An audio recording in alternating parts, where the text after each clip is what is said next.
உருட்டு உன் வாய் உருட்டு என்னத்தையா சொல்லு. என்னத்த உருட்டுனாங்க?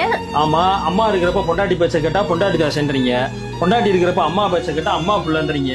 இவங்க 2 பேர் பேச்சும் கேட்க வேணா, நம்மளா யோசிச்சு ஏதாச்சும் முடிவு இருக்கோம்னா சுயநலவாதி. யாரை பத்தியாச்சும் ஏதாச்சும் யோசிக்கிறானான்னு பாரு அப்படின்றீங்க. உங்க பிரச்சனையே வேணாம்னு வேலை வெட்டியை பார்த்து போனா வேலையை கட்டிட்டு உனக்கெல்லாம் இதுக்கு கல்யாண காட்சின்றீங்க. சரி, நம்ம வீட்டுல வந்து உட்காந்துட்டு பொண்டாட்டியை வேலைக்கு அனுப்புனா இங்க ஒரு பொண்டாட்டியை வேலைக்கு அனுப்பி அந்த காசு என் கையால் ஆகாதுன்றீங்க. சரி, பொண்டாட்டியை வேலைக்கு போனாலும் வீட்டுல வச்சுக்கிட்டா இங்க பாரு அந்த பிள்ளை இஷ்டத்துக்கு இருக்க விடுறான்னா எப்படி குடும்பப்படுத்தினா பாரு குடும்பக்காரன் அப்படின்றீங்க. உங்க சங்காத்தமே வேணாம்னு குழந்தைய கொஞ்சம் போனா கொஞ்சம் குழந்தையும் கெடுத்துருன்றீங்க. சரின்னு கொஞ்சம் தள்ளி இருந்தா அப்படியே இருந்துக்க, குழந்தைய கொஞ்சம் கூட என்ன ஏதுன்னு கேட்டுறாத, வேலைன்னே இரு, உனக்குலாம் இதுக்கு குழந்தை குட்டியா அப்படின்றீங்க. சரி, ஏதாச்சும் வாங்கி கொடுக்கலாம் அப்படின்னு வீட்டுக்கு ஏதாச்சும் வாங்கிட்டு வந்தா கையில காசு இருக்குன்னு எப்படி கரியா செலவு பண்ணியான்னு பாருன்றீங்க. சரி, எதுவுமே வாங்காம இருந்தா கஞ்சப்பை ஏதாச்சும் வீட்டுக்கு வாங்கி தரானான்னு பாருன்றீங்க. இந்த உலகத்துல ஆம்பளையா படுறதுக்கு நாங்க படுற பாடு இருக்கீங்க. ஏய் அதை கூட விடு.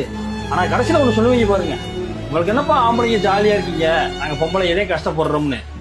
இப்ப கூட நான் உண்மையத்தையும் பேசுறேன்.